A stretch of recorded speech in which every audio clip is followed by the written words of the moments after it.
ये है एक ही लड़की के 3 स्किन टोन। अगर यहाँ पर वोटिंग की जाए कि इस लड़की पर कौन सा स्किन टोन सबसे बेस्ट लग रहा है, तो इस बात में रत्ती भर भी शक नहीं है कि मैक्सिमम नंबर ऑफ लोग इसी को पसंद करेंगे।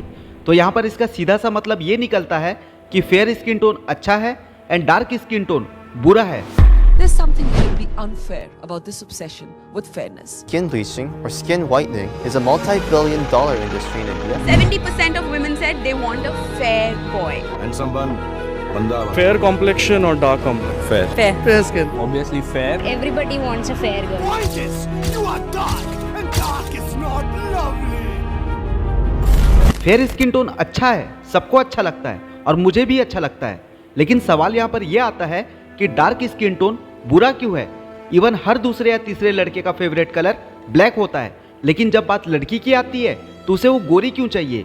और ना सिर्फ लड़के बल्कि हम सबकी बात करें तो हर दूसरे या तीसरे इंसान का फेवरेट कलर ब्लैक ही होता है, लेकिन जब बात स्किन टोन की आती है तो यही कलर बहुत बुरा लगता है। और ना सिर्फ इंसान बल्कि भगवानों का भी जो एक्चुअल कलर है वो हमें क्यों नहीं दिखाया जाता। हमारे ग्रंथों में साफ साफ लिखा गया है, श्री कृष्ण जी सहित कई सारे भगवान ऐसे हैं जो कि काले हैं। महाभारत में श्री कृष्ण जी को डिस्क्राइब किया गया है नील मेघा श्याम से, यानी कि उनके फेस का जो कलर है वो पानी से भरे बादलों के समान बताया गया है, यानी कि काला रंग।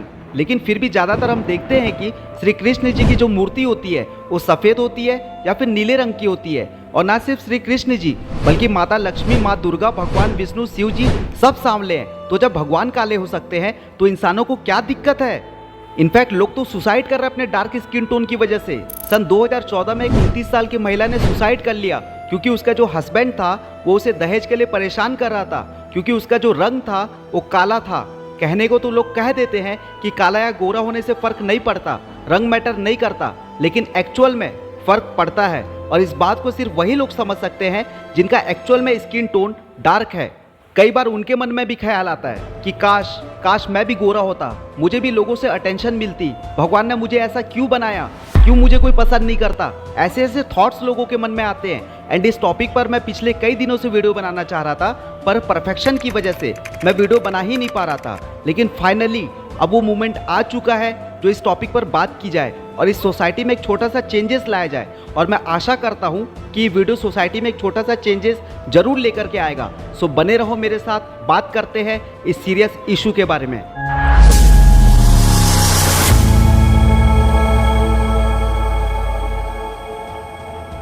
इस वीडियो में आगे बढ़ने से पहले मैं आपके साथ एक फैक्ट शेयर करना चाहता हूँ कि इंडिया में फेयरनेस क्रीम का जो इंडस्ट्री है वो 35,000 करोड़ की है और 2023 में ये बढ़कर 5,000 करोड़ की हो चुकी है। और इसमें सिर्फ फेयरनेस क्रीम इंक्लूड है, बाकी चीज़ें तो अलग से है। इंडिया में 10 में से 7 लोग किसी न किसी फेयरनेस क्रीम का यूज़ कर रहे हैं। क्यों? हमें जैसा कलर मिला है उसमें हम खुश क्यों नहीं हैं। लेकिन उससे पहले हम बात करते हैं कि जो मेंटेलिटी हमारी बनी हुई है ये कब और कहाँ से बनी। इंडिया में सालों से एक सिस्टम चलता आ रहा है जिसमें नीचे जाति वाले लोगों को दिन भर धूप में काम करना पड़ता है और इस वजह से वो काले पड़ जाते हैं। और वहीं दूसरी ओर जो ऊंची जाति के होते हैं उन्हें धूप में दिन भर इतना काम नहीं करना पड़ता है और इसलिए ऊंची जाति के लोग नीचे जाति के लोगों के मुकाबले थोड़े से गोरे होते हैं। तो इस वजह से भी लोगों की एक मेंटालिटी बन गई कि जो काले होते हैं वो नीची जाति के होते हैं। तो ये तो था पहला कारण। अब हम बात करते हैं दूसरे कारण की।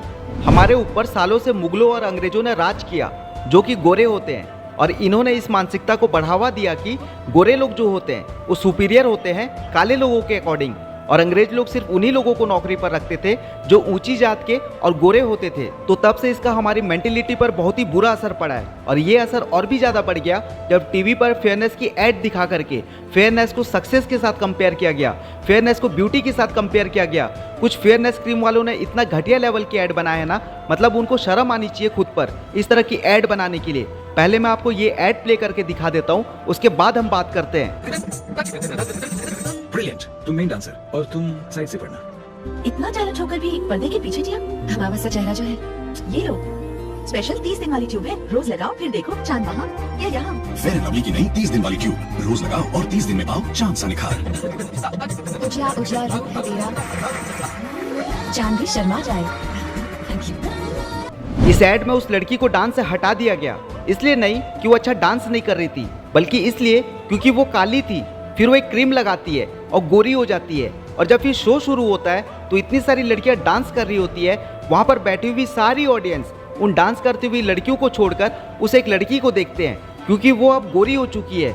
यानी कि इस ऐड को दिखा करके आपको सिर्फ यही बताना चाहते हैं कि आपको सिर्फ गोरा होना है, स्किल की इस दुनिया में कोई कदर नहीं है। और इस ऐड में वो किस लड़की को लेकर आए हैं जो पहले से गोरी है, पहले उसे काला बनाया गया और बाद में जो उसका नेचुरल कलर है वो दिखाया गया। तुम ऐसी लड़की लेकर आओ जो नेचुरली काली है और उसके बाद तुम अपनी क्रीम लगाओ और फिर उसको गोरा करके बताओ, तब हम माने। तुम्हारी क्रीम तो घटिया है ही सही, लेकिन तुम्हारी क्रीम से भी ज्यादा घटिया तुम्हारे ऐड है। और आप क्या बोल रहे हो, निखार पाइए, चांद सा निखार पाइए। और आपने कभी चांद देखा है? चांद में कई सारे दाग धब्बे हैं, आपको दिखाई नहीं देते। तो जब चांद दाग धब्बों से भरा हुआ है तो थोड़े बहुत दाग धब्बे हमारे अंदर भी आ गए तो क्या दिक्कत है? आप लोग अपने ऐड में ये दिखाओ कि हमारी क्रीम लगाओगे तो गोरे हो जाओगे, इससे हमें कोई दिक्कत नहीं है। लेकिन आप अपने ऐड में सामने लोगों का मजाक बना रहे हो, सक्सेस का फेयरनेस से कंपेयर कर रहे हो, ये बहुत गलत है। और सिर्फ यही नहीं बल्कि फेयरनेस पर और भी कई सारे एड्स बने हैं। मैं आपको पहले ये ऐड प्ले करके दिखाता हूँ, फिर हम बात करते हैं।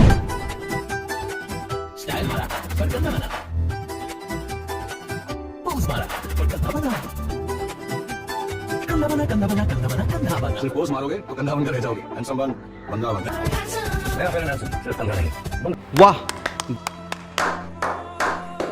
गोरा नहीं तो हैंडसम नहीं, हैंडसम नहीं तो बंदा नहीं, तो फिर क्या है ये, बंदी है क्या? और इस ऐड को कर भी कौन रहा है? बॉलीवुड की किंग शाहरुख खान। और शाहरुख खान ने कई सारे सांवले लोगों के साथ काम किया अपनी फिल्मों में, मतलब कि वो सब भी बंदे नहीं, बंदी है। और खूबसूरती का गोरेपन से क्या ताल्लुक?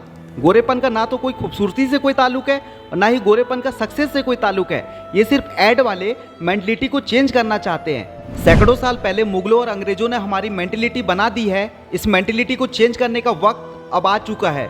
थोड़े से पैसों के लिए इस मेंटलिटी को बढ़ावा मत दो। आपको नहीं पता कि लोगों के माइंड पर कितना बुरा प्रेशर पड़ता है, लोग कितना बुरा फील करते हैं इस चीज़ के लिए। और मैं फिर से कह रहा हूँ कि गोरेपन का सक्सेस से और ब्यूटी से दूर दूर तक कोई ताल्लुक नहीं है। अगर आपको लगता है कि ताल्लुक है तो मैं आपका ये भ्रम अभी तोड़ता हूँ। बॉलीवुड के सभी स्टार्स जो आपको स्क्रीन पर दिख रहे हैं वो गोरे नहीं हैं, लेकिन उसके बावजूद भी ये सारे लोग बहुत बहुत सक्सेसफुल हैं। किसी भी इंसान को अटेंशन मिलती है उसके टैलेंट की वजह से, उसके हार्ड वर्क की वजह से, उसके स्किल्स की वजह से, ना कि बल्कि उसके गोरेपन की वजह से। आप यूट्यूब में किसी भी वीडियो को क्यों देखते हो? उस वाईटी क्रिएटर को देखने के लिए या उसकी वीडियो को देखने के लिए, उस कंटेंट को देखने के लिए? सेम वैसे ही इंसान का रंग मायने नहीं रखता, मायने तो उसका टैलेंट, स्किल, हार्ड वर्क रखता है। और इसके बाद भी आपको ये लगता है कि इंसान गोरे होने के बाद और भी ज़्यादा खूबसूरत हो सकता है, तो वापस से मैं आपका भ्रम तोड़ता हूँ। ये रहा आपके सामने दो ऑप्शन, ये रहा एक काला इंसान और ये रहा एक गोरा इंसान। आप किसको चूज करोगे? 99% लोग इसी को सुंदर कहेंगे।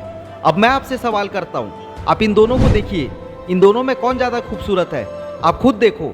एंड आई थिंक अब आपको ये बात समझ में आ चुकी होगी, जिस चीज़ को मैं आपको समझाना चाहता हूँ। और जिनको बात समझ में नहीं आई है उनके लिए स्क्रीन पर मैं और भी कई सारे ऐसे चेहरे दिखा दूंगा जो बहुत काले हैं। ये सारे लोग काले हैं और सांवले रंग के हैं, लेकिन उसके बावजूद भी ये सारे लोग बहुत सुंदर हैं और बहुत सक्सेसफुल हैं।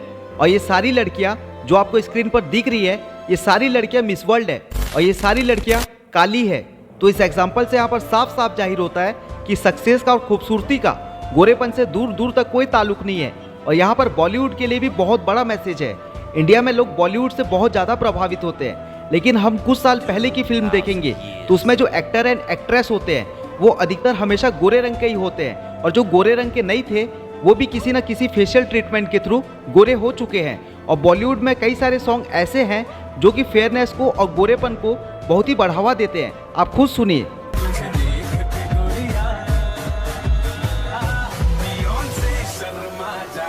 और ऐसा नहीं है कि बॉलीवुड अभी रिसेंटली गोरेपन को बढ़ावा दे रहा है। अगर हम पुरानी फिल्मों की बात करें जैसे मदर इंडिया, तो इसमें भी जो सांवला लड़का होता है उसे बुरा ही बताया गया है। और एक फिल्म है जिसका नाम है गोरा और काला। इस फिल्म में दो भाई होते हैं, एक होता है काला एंड एक होता है गोरा। जब वो दोनों बड़े होते हैं तो जो गोरा वाला होता है वो राजघराने में होता है और जो काला वाला होता है वो गरीब होता है। फिल्म नसीब अपना अपना, सॉन्ग चिटिया कलाइयाँ जैसे सॉन्ग है वो गोरेपन को प्रमोट कर रहे हैं। अगर किसी फिल्म में एक्टर को नाकामयाब और गरीब बताना है तो उसे थोड़ा काला बना दिया जाता है, और जब वही एक्टर फिल्म में कामयाब बन जाता है उसे गोरा बता दिया जाता है। इन सब से आप बताना क्या चाहते हो? इन सब से आपका सेंस क्या है? यही कि सांवले लोग हमेशा नाकामयाब होते हैं और गोरे लोग ही कामयाब बन सकते हैं, यही बताना चाहते हो? और हमारे इंडिया में कहावतों में भी कालेपन को बुरा बताया गया है। आपने कई बार ये कहावत सुनी होगी, कहाँ से अपना मुंह काला करवा कर आ गई। क्यों? पहले वो गोरी थी और अब काली दिख रही इसलिए आप ऐसा बोल रहे हो? नहीं, उसने कुछ गलत काम किया है इसलिए आप ऐसा बोल रहे हो। तो जब उसने गलत काम किया है तो उसे काला क्यों बता रहे हो आप? उसके काम से रंग का क्या लेना देना? और जिन भी लोगों को ये लगता है कि फेयरनेस क्रीम का यूज़ करके वो गोरे हो सकते हैं, तो मैं आपको एक बात बता दूं कि फेयरनेस क्रीम के अंदर एक ऐसी मरकुरी होती है जो कि अगर आपके शरीर के अंदर अगर चल गई तो आपके कैंसर का कारण भी बन सकती है। दुनिया की कोई सी भी क्रीम आपको गोरा नहीं बना सकती, वो तो बस आपके फेस का जो टैनिंग है उसे हटा सकती है। लेकिन अब आपको ज़्यादा कुछ करने की ज़रूरत नहीं है, क्योंकि काफ़ी जगह पर पिक्चर बदल रही है। ब्यूटी का मतलब फेयरनेस नहीं होता और गोरेपन का मतलब सक्सेस नहीं होता। कई सारे गोरे लोगों की ज़िंदगी बर्बाद है और दूसरे और कई सारे ऐसे लोग हैं जो कि सांवले हैं लेकिन ज़िंदगी में बहुत बहुत सक्सेसफुल हैं। बॉलीवुड में भी हमारे सामने ऐसे कई सारे एग्जाम्पल आ चुके हैं जिन्होंने हमें बहुत एंटरटेन किया और उनका रंग भी सांवला है, लेकिन आज वो बहुत सक्सेसफुल है और हर कोई उन्हें प्यार करता है। और आपको जानकर हैरानी होगी कि जिस तरह इंडिया में लोग गोरा होना चाहते हैं, कई सारी ऐसी कंट्रीज है जहाँ लोग काला होना चाहते हैं। वो कोई सी क्रीम लगाकर घंटों धूप में बैठे रहते हैं ताकि उनका जो स्किन का कलर है वो काला हो सके, और उन्हें ये लगता है कि काले लोग स्मार्ट होते हैं और हमें ये लगता है कि गोरे लोग स्मार्ट होते हैं। तो आप बताइए कि कौन लोग स्मार्ट होते हैं? मैं बताता हूँ। कालेपन का और गोरेपन का स्मार्टनेस से दूर दूर तक कोई कनेक्शन नहीं है। हमारी जो मेंटेलिटी है वही हमें स्मार्ट बनाती है और वही हमें डफर बनाती है। कई सारे ऐसे गोरे लोग हैं जो बहुत बदसूरत है और कई सारे ऐसे काले लोग हैं जो बहुत बहुत सुंदर है। जैसे कि मैंने आपको पहले कुछ एग्जाम्पल दिए थे। इनफैक्ट महाभारत में जो द्रौपदी थी उनका रंग भी काला है और द्रौपदी इतिहास की सबसे सुंदर महिला मानी जाती है। दोस्तों, मैं काला तो नहीं हूँ, बट मुझे पहले से इन सब चीज़ों से प्रॉब्लम होती थी दूसरों को लेकर। बट मुझे आज भी याद है मेरे सीनियर ने मुझे इस मैटर पे बहुत सारी बातें बताई थी, बट मैं सब कुछ भूल गया सिवाय एक लाइन को छोड़कर जो कि मेरे अंदर छप गई, और वो भी वर्ड टू वर्ड। उन्होंने कहा था, इससे फ़र्क नहीं पड़ता कि आप कितने सुंदर हो, आप काले हो या गोरे हो, फ़र्क इस बात से पड़ता है कि आप कितने स्मार्ट हो, और स्मार्टनेस जो है वो आपके हाथ में है। स्मार्टनेस का सुंदरता से और रंग से दूर दूर तक कोई संबंध नहीं है। एक सुंदर इंसान कौन होता है? जो अपने आप की केयर करता है, जिसके फेस पर एक स्माइल होती है, जो कॉन्फिडेंस से भरा होता है, जो अंदर से खुश होता है, वो होता है एक सुंदर इंसान। ना कि वो एक सुंदर इंसान होता है जो सिर्फ बाहर से दिखाने के लिए सुंदर हो। ना तो उसके अंदर कॉन्फिडेंस है, ना वो अंदर से खुश है, उसके अंदर सिर्फ दुख ही दुख भरा पड़ा है और हर वक्त अपने परेशानी और तकलीफ का रोना रोता हो। ऐसे इंसान को कोई पसंद नहीं करेगा, यहाँ तक कि वो खुद अपने आप को पसंद नहीं करेगा। समझ गए आप? स्मार्टनेस आपके हाथ में है, सुंदरता आपके हाथ में नहीं है। और जो इंसान स्मार्ट है वो सुंदर इंसान है, लेकिन ये जरूरी नहीं है कि जो सुंदर है वो भी स्मार्ट हो। तो इस गंदी मेंटेलिटी को आज इसी वक्त इसी वीडियो के साथ में यही खत्म कर दो, क्योंकि लाइफ जो है ना वो ऑलरेडी बहुत टफ है। हर इंसान की लाइफ बहुत टफ है। हर इंसान की लाइफ में दुख ही दुख भरे पड़े हैं। कई सारे ऐसे दुख हैं जो किसी काम के नहीं है, लेकिन इंसान उन दुखों से जूझ रहा है। तो क्यों उसमें इसको ऐड करना, इस फालतू सी चीज को? तो इस मेंटेलिटी को चेंज करो। लोगों का मजाक बनाने के बजाय उन्हें अप्रिशिएट करो। अच्छा दिखने के लिए नहीं, बल्कि अच्छा बनने के लिए जियो। और अगर आपको सच में लगता है कि गोरे होने के बाद मुझे अटेंशन मिल जाएगी, तो मैं आपको एक एग्जांपल देता हूं। आपका ये भ्रम अभी के अभी टूट जाएगा।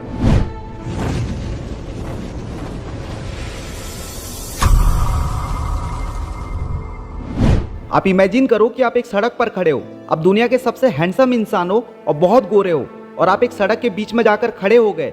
उसी सड़क पर AR Rahman, Johnny liver, Hardik Pandya और भी कई सारे ऐसे लोग हैं। उनमें से कोई भी एक इंसान वहां पर आकर खड़े हो जाए, तो बताइए किसको ज़्यादा अटेंशन मिलेगी, आपको या फिर उनको? सच बात तो ये है कि आपको अटेंशन मिलेगी ही नहीं और पूरी अटेंशन उनको मिलेगी। पर क्यों? उनको अटेंशन क्यों मिल रही है और आपको अटेंशन क्यों नहीं मिल रही है? भाई साहब, गोरेपन को अटेंशन नहीं मिलती, अटेंशन मिलती है टैलेंट को, स्किल्स को। तो अगर आपको फोकस करना है तो कहाँ पर करना है? अपनी स्किन पर या अपनी स्किल पर? आपको फोकस करना है अपने स्किल पर, अपने टैलेंट पर, अपने कैरियर बनाने पर, अपने बॉडी पर, अपने नॉलेज को और भी ज़्यादा स्ट्रॉन्ग बनाने पर। ऐसी ही कई सारी चीज़ें हैं जिसके ऊपर आप काम कर सकते हो और खुद को इतना इम्प्रूव करो कि एक दिन पूरी दुनिया का अटेंशन आप पर हो। देखो, अपने आप को गोरा करके आप कुछ ही लोगों का अटेंशन ले पाओगे, लेकिन अपने स्किल्स पर काम करके, अपने टैलेंट को निखार करके आपको जो अटेंशन मिलेगी ना, उस अटेंशन का कोई मोल नहीं होगा। वो अनमोल अटेंशन होगा आपके लिए। डार्क स्किन टोन के साथ भी आप एक बहुत ही स्मार्ट इंसान बनोगे और हर कोई आपको पसंद कर रहा होगा। आपने कई बार देखा होगा, अगर एक बच्चा रो रहा है तो उस रोते हुए बच्चे को देखकर सामने वाला जो बच्चा है वो भी रो देता है, बिना उसका कलर, नाम, जाति कुछ भी देखे। अगर वो रो रहा है तो ये बच्चा भी रो देता है। उसी तरह से हमें भी बनना है। अगर हम भी उस बच्चे की तरह बन जाए ना तो ये दुनिया बहुत सुंदर हो जाएगी। हर इंसान में आपको एक सुंदरता दिखेगी, हर इंसान में खुशी दिखेगी और आप भी अंदर से बहुत ज़्यादा खुश होंगे। जिस तरह से कैटरपिलर तितली बनने के लिए अपने खोल को खोल देती है, उस खोल को खोलकर तितली बनकर पूरी आज़ादी से उड़ती है, उसी तरीके से हमें अपने लेवल को तोड़ना होगा। ऊंच नीच, भेदभाव, काला गोरा, अमीर गरीब, इन सारे लेवल को तोड़कर हम तितली बनकर उड़ सकते हैं। अदरवाइज हम उस खोल में फंसे रह जाएंगे, उस खोल में फंस कर ही अपनी ज़िंदगी गुजार देंगे और उसी में ही मर जाएंगे। और इस लेवल को तोड़ो, यानी तितली बनकर आज़ादी से उड़ो, यानी कि अपनी ज़िंदगी को खुल करके जियो। दोस्तों, इस वीडियो को जितना हो सके उतना शेयर करो और स्पेशली उन लोगों के साथ में जिनका स्किन टोन डार्क है और जिन्हें अपने डार्क स्किन टोन की वजह से अनसिक्योर फील करते हैं, उन लोगों की ये वीडियो जरूर शेयर करना। और इस वीडियो के लास्ट में मेरी एक रिक्वेस्ट है, उनका जो भी नाम है प्लीज़ आप उन्हें उनके नाम से बुलाएं, ना कि कालू, कलवा, बिलवा करके। और अगर आप भी यही चाहते हैं कि हम सब मिलकर सोसाइटी में कुछ नया चेंजेस लेकर आएँ, कुछ नया बदलाव लाएं, तो हमारी कम्युनिटी का पार्ट बनने के लिए हमारे चैनल को सब्सक्राइब करके बेल आइकन को प्रेस करें। मैं आपसे मिलूंगा अगले वीडियो में, तब तक के जय हिंद, जय भारत।